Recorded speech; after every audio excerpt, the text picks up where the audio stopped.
Hi అండి. ఈరోజు current అఫైర్స్‌లో భాగంగా మనం మెయిన్ ఆర్టికల్స్ డిస్కస్ చేద్దాం.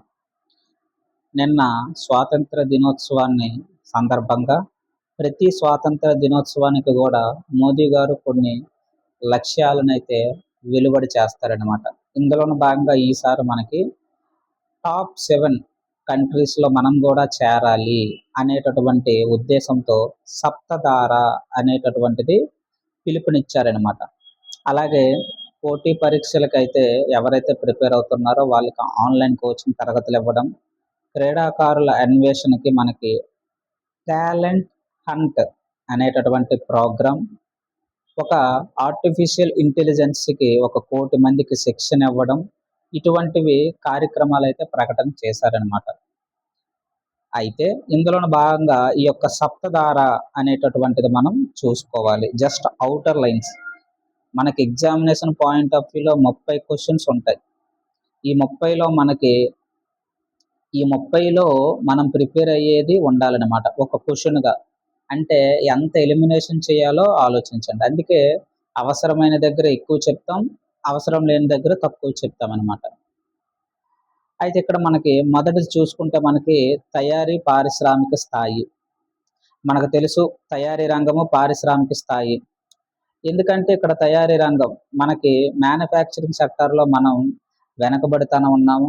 కాబట్టి ఈ యొక్క సెక్టార్‌ని ఇంప్లిమెంట్ చేయడానికి మనకి ఆయుధాల తయారీలు అయితేనేమి, అలాగే క్షిపణుల తయారీలు, అలాగే టార్పిడోలు, అలాగే ఇటువంటివన్నిటికి కూడా మ్యానుఫ్యాక్చరింగ్ హబ్‌గా మన యొక్క భారతదేశాన్ని ప్లగ్ అండ్ ప్లేగా నిర్ణయించడానికి ఈ యొక్క తయారీ పారిశ్రామిక స్థాయికి ఊతమైతే కల్పిస్తున్నాం.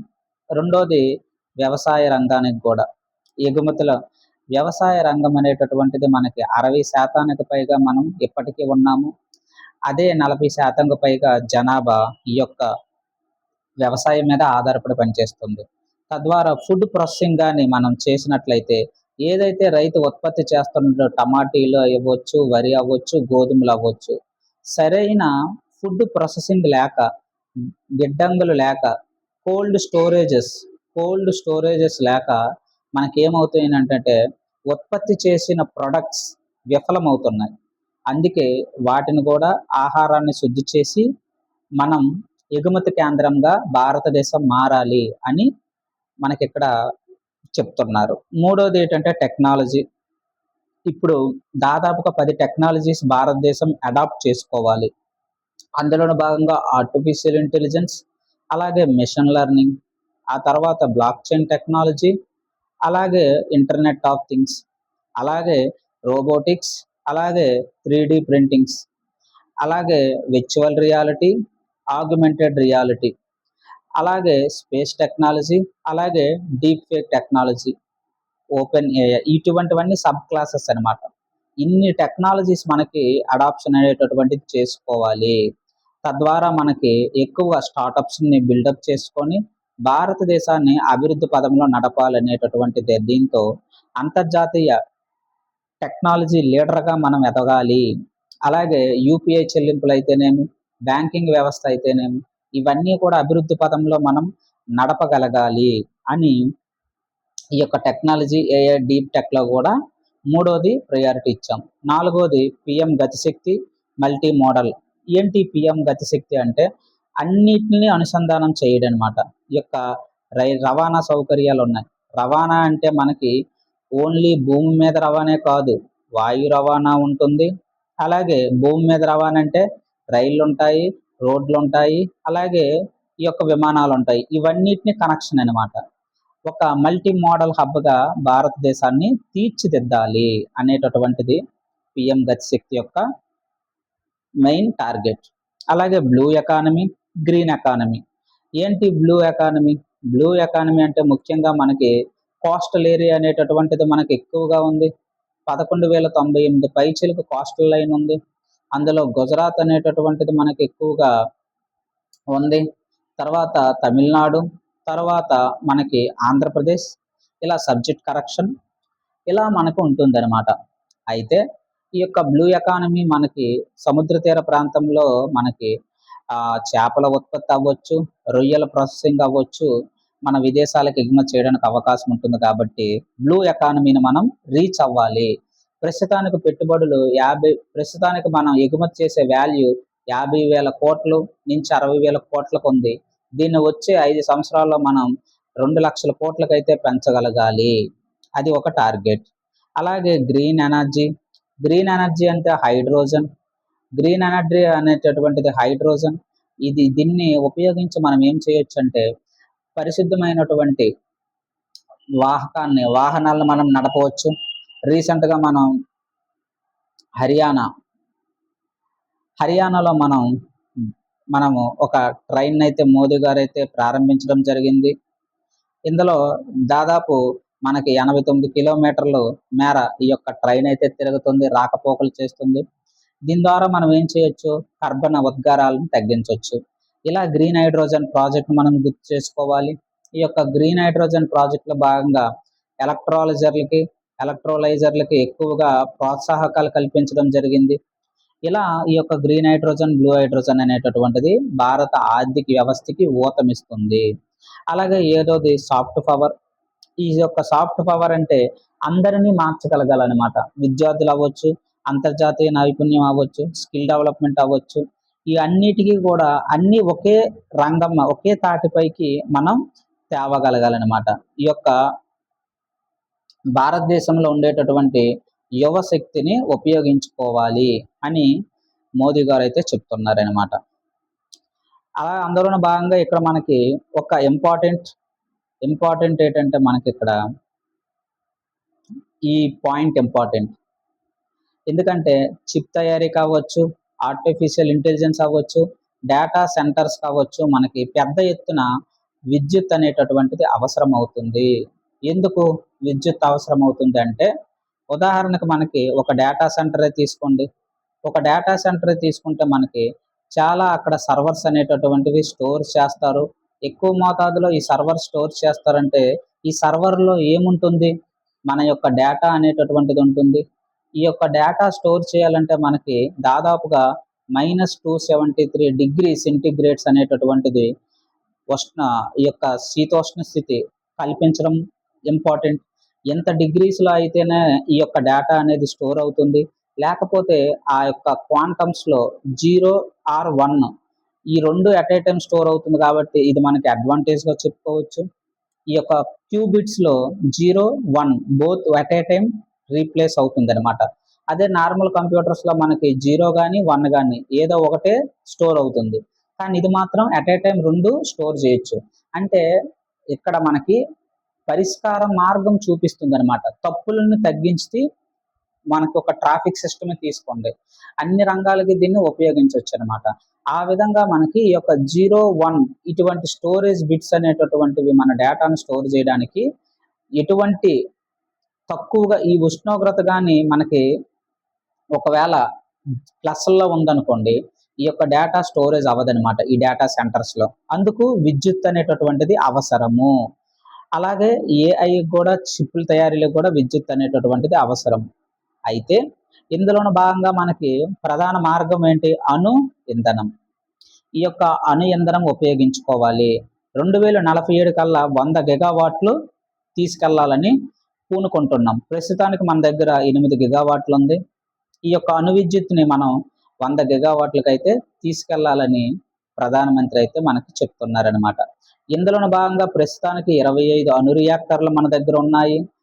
ఇంకొక 5 రియాక్టర్లు అయితే ఈ యొక్క దశాబ్దానికి అయితే మనకి 5 కొత్త రియాక్టర్లు అయితే మేము ప్రవేశపెడతాము అని చెప్తున్నారనమాట. ఒక్కొక్కటి మనకి వేల కోట్లతో కూడుకున్నటువంటి పని. అందుకే స్వల్ప మోతాదులో నిర్ణయం అనేటటువంటిది తీసుకున్నారనమాట. ఈ యొక్క అణు విద్యుత్ రంగంతో పాటు ఇదంతా కూడా మనకి ప్రస్తుతానికి రీసెంట్ డేటా ఏంటంటే 300 గిగావాట్లకు అయితే మనం రీసెంట్గా చేరుకున్నాము.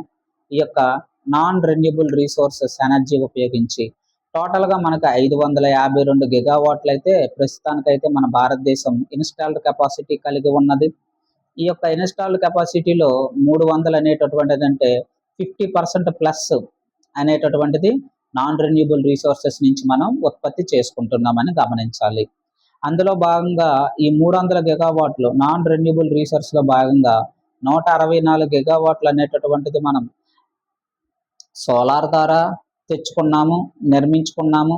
విండ్ ద్వారా మనకి 57 గిగావాట్లు, 57.4 గిగావాట్లు తెచ్చుకున్నాము. హైడ్రో వాటర్ ద్వారా మనకు 56 గిగావాట్లు తెచ్చుకున్నాము. అలాగే న్యూక్లియర్ ఎనర్జీ ద్వారా మనం 8.4 గిగావాట్లు తెచ్చుకున్నాము. ఇవన్నీ కలుపుకుంటే ఇంకా ఉన్నాయి. బయోమాస్ ఉంది, బయోడీజిల్ ఉంది, బయోగ్యాస్ ఉంది, బయో ఇథనాల్ ఉంది. ఇవన్నీ కలుపుకుంటే మనకి 300 గిగావాట్లు అయితే అవుతుంది. బ్యాక్ డ్రాప్లో ఇవన్నీ మనం చదువుకోవాలి. తరువాత ఆర్టికల్ వచ్చేసరికి మనకి స్వతంత్ర విధానమే ప్రగతికి మార్గము అని ఇక్కడ మనకి ఆర్టికల్ అయితే ఉంది. ఈ యొక్క గ్రూప్ 1 మెయిన్స్లో మనకి ఈ యొక్క ఆర్టికల్ ఉపయోగపడుతుంది. ప్రపంచ దేశాల యొక్క చెలిమితో ఎటువంటి మనకి ఉపయోగాలు ఉన్నాయో మనం చెప్పుకోవచ్చు. ఆ యొక్క కోవలో రీసెంట్గా ఒక కూటమి అయితే మనకి ఏర్పడింది. ఎవరెవరు? పాకిస్తాన్, సౌదీ అరేబియా, అలాగే తుర్కీ. ఈ 3 ఇందులో ఏ ఒక్క దేశానికి కానీ హాని జరిగినట్లయితే అందరి మీద జరిగినట్టు భావించడం జరుగుతుంది. సహాయం చేసుకునేటట్టు అటువంటిది జరుగుతుంది. పాకిస్తాన్ అంటే పాకిస్తాన్ దగ్గర అణ్వాయుధ అస్త్రాలు ఎక్కువగా ఉన్నాయి. సౌదీ అరేబియా సాంకేతిక టెక్నాలజీ మరియు క్రూడ్ ఆయిల్ టెక్నాలజీ, అలా ఆర్థిక వ్యవస్థ బలంగా తీసుకున్నట్లయితే దీనికి విపరీతమైనటువంటి మిసైల్ టెక్నాలజీ వీళ్ళు ముగ్గురు కలిసి ఒకటయ్యారు అని మనం ఇక్కడ చూడమాట ఆర్టికల్ మనం చూడొచ్చు. ఈ అణుహవా పాకిస్తాన్ దగ్గర 170 ఉన్నాయి. దేశం దగ్గర అయితే రీసెంట్ గా మనకి సిప్రి నివేదిక మనకి ఇచ్చింది అనమాట. తర్వాత మనకు వచ్చేసి 800 కోట్ల పెట్టుబడికి అయితే ఎవరు ముందుకు వస్తున్నారు? దేనికి? సోలార్, ఈ యొక్క సౌర ఫలకలను అనేటటువంటి తయారీ చేయడానికి వీళ్ళు ప్రాజెక్ట్ శంకుస్థాపన అంతా తర్వాత ప్లాన్ దీని యొక్క డిస్కషన్ చేద్దాం.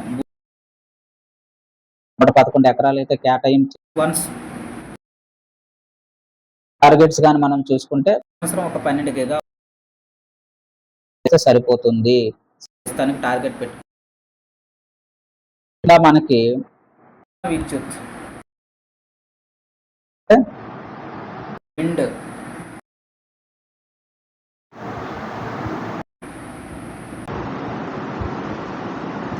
ఈ యొక్క విండ్ ద్వారా మనకి రీసెంట్ గా మనకి కేంద్ర ప్రభుత్వంలో ఒక రిపోర్ట్ అయితే ఇచ్చారు. కేంద్ర ప్రభుత్వం అనేటటువంటిది పార్లమెంట్కి. ఈ యొక్క విండ్ లో గుజరాత్ ముందుంది 16 గిగావాట్లతో. మన యొక్క ఆంధ్రప్రదేశ్ రాష్ట్రం 4 గిగావాట్లతో 6వ స్థానంలో ఉంది అని మనం గుర్తించుకోవాలి. తర్వాత ఆర్టికల్ మనకు వచ్చేసి పట్టణాభివృద్ధికి 5,940 కోట్లు అయితే కేంద్రం అయితే పరిశీలనలో ఉంది. ఇది ఒక రెండో టర్మ్ అనమాట. రెండో టర్మ్ ఇది. ఫస్ట్ టర్మ్ ఆల్రెడీ మనకి 3 సిటీస్ అయితే కేటాయించబడింది అనమాట, నగరాలను ఇంప్రూవ్మెంట్ చేయడానికి. అర్బన్ ఛాలెంజ్ ఫండ్ అని అంటాం దీన్ని. అర్బన్ ఛాలెంజ్ ఫండ్ మొదటి ప్రాజెక్ట్ కింద మనకు ఆల్రెడీ మనకి ఏంటంటే విశాఖపట్నము, తాడేపల్లి అలాగే మంగళగిరి. తొలి విడతలో అయితే ఈ యొక్క నగరపాలక సంస్థల్లో దాదాపు మనకి 2,000 కోట్లతో అయితే 4 ప్రాజెక్టులు అయితే కేంద్రం ఆమోదించింది. ఇది రెండో టర్మ్. ఇది యొక్క రెండో విడతలో ఈ ఫండ్ లో మనకి ఏంటంటే ఈ యొక్క రెండో విడతలో మరొక 4 నగరాలు అనమాట. విజయవాడ, అలాగే 2 నెల్లూరు, రాజమహేంద్రవరము, అలాగే గుంటూరు. అంతగా ఇంపార్టెంట్ కాదు ఈ 4, కానీ అర్బన్ ఛాలెంజ్ ఫండ్ దేని గురించి అనేటటువంటిది ఇంపార్టెంట్. పట్టణాభివృద్ధికి ఎంత కేటాయింపు చేస్తున్నారు అనేది ఇంపార్టెంట్ అనమాట. కరెంట్ అఫైర్స్ పాయింట్ ఆఫ్ వ్యూలో మనం చదవాలన్నమాట. ఎప్పుడు కూడా అంటే రోజు కరెంట్ అఫైర్స్ వస్తాయి, అన్నీ చదవలేము, అన్నీ రావు కదా. మనకు ఉన్నవే 30 బిట్లు. కానీ ఈ బిట్లు అనేటటువంటి మనకి 150 బిట్లలో పాలిటీ 150 బిట్లో మనకి సోషియాలజీలో కరెంట్ అఫైర్స్ లింకప్ ఇస్తున్నాడు కాబట్టి చదవాలి. 30 అనే మనం అనుకోకూడదు. అలాగే జాగ్రఫీ కూడా కరెంట్ అఫైర్సే కాబట్టి అదో 30 కూడా ఇందులోనే ఇస్తున్నాడు. అంటే ఇప్పుడు 90 అయినాయి. ఒక మెంటల్ అబిలిటీ మాత్రమే మనం సైడ్కి పెట్టాలి. హిస్టరీ ఈ యొక్క 60 మార్కులు తీసేయాలన్నమాట. తక్కిందంతా కూడా కరెంట్ అఫైర్స్ కింద మనం చదువుకోవాలన్నమాట. కాబట్టి అన్ని చదవాలి ఈ ప్రాంతంలో. నెక్స్ట్ ఆర్టికల్ మనకు వచ్చేసి ఏంటంటే ఇక్కడ మనకి ఎవరైతే విదేశాల్లో ఉంటారు కదా, విదేశాల్లో ఉండి చదువులు అవ్వచ్చు, లేదా ఏవైనా విద్యార్థులు అవ్వచ్చు, లేదా పెద్ద పెద్ద పారిశ్రామికవేత్తలు కానీ చిన్న చిన్న వాళ్ళు అనమాట, వృత్తి నిపుణులు, సాఫ్ట్వేర్ ఎంప్లాయీస్ అవ్వచ్చు, ఇటువంటి వాళ్ళు అనమాట, ప్రవాసులే మన భారతదేశంకి మనకి తిరిగి వస్తారు కదా. మనకి ఇక్కడ ఐటీఆర్ ఫైల్ చేస్తారు, విదేశీ ఆస్తుల గురించి ఐటీఆర్ ఫైల్ చేస్తారు. ఈ యొక్క ఫైల్ చేయడంలో వాళ్ళు ఏం చేస్తున్నారంటే వాళ్ళు చెల్లించట్లేదు, కరెక్ట్గా ఐటీఆర్లో చూపించట్లేదు అనమాట. ఉదాహరణకి నేనే స్టూడెంట్ని, అమెరికాలో నేను చదువుకుంటూ నేను అక్కడ చిన్న చిన్న జాబులు అనేటటువంటి చేస్తాను అనుకోండి సైడ్గా, ఆ ఇన్కమ్ నేను చూపించాలన్నమాట. అలా అనమాట ఈ యొక్క ఇక్కడ ఒక పథకాన్ని అయితే మనం తీసుకురావడం అనేటటువంటిది జరిగింది. ఏంటంటే మనకి చిన్న పన్ను చెల్లింపుదారుల విదేశీ ఆస్తుల వెల్లడి పథకం అనమాట. ఫాస్ట్ డిఎస్ అనేటటువంటిది ఈ రోజు నుంచి అయితే అమల్లోకి వస్తుంది అనమాట. ఇది దేనికంటే ఎవరైతే విదేశీ ఆస్తులు కానీ ఆదాయాలు కానీ వెల్లడించట్లేదు వాళ్ళకి, విద్యార్థులు అవ్వచ్చు, సాఫ్ట్వేర్ ఎంప్లాయీస్ అవ్వచ్చు, టెక్నికల్ ఎంప్లాయీస్ అవ్వచ్చు, వాళ్ళ గురించి పథకం తీసుకొచ్చారనమాట. మీరు కానీ చూపిస్తే ఓకే, ఒకవేళ చూపించకపోతే ఏమవుతుంది, మీరు ఒక 100 రూపాయలు సంపాదించారు విదేశీ ద్వారా, అది మీరు చూపించలా, ఈ యొక్క ఆదాయం పైన మనకి 30% పన్ను వేస్తారు. 30% పన్ను అంటే 30 రూపాయలు. 30 రూపాయలతో పాటు దీనికి ఏంటి, ఆల్రెడీ ఒక సిస్టమ్ పెడతారు, ఒక కట్ ఆఫ్, ఆ కట్ ఆఫ్ ఈ కట్ ఆఫ్ రెండు కలిపి ఎక్కువ అవుతుంది అనమాట. కాబట్టి టోటల్గా అది ఒక 60%కి వెళ్తుంది అనమాట. ఎందుకంటే ఎంత అయితే విధిస్తారో దానికి డబుల్ అవుతుంది. ఉదాహరణకి మీరు 100 రూపాయలు సంపాదించారు, ఆ ఆదాయం పైన 30% పన్ను వేస్తారు, దానికి సమానమైన అదనపు మొత్తం కూడా చెల్లించాలి. 30కి ఇంకో 30 వేస్తారనమాట, 60 అవుద్ది మొత్తం.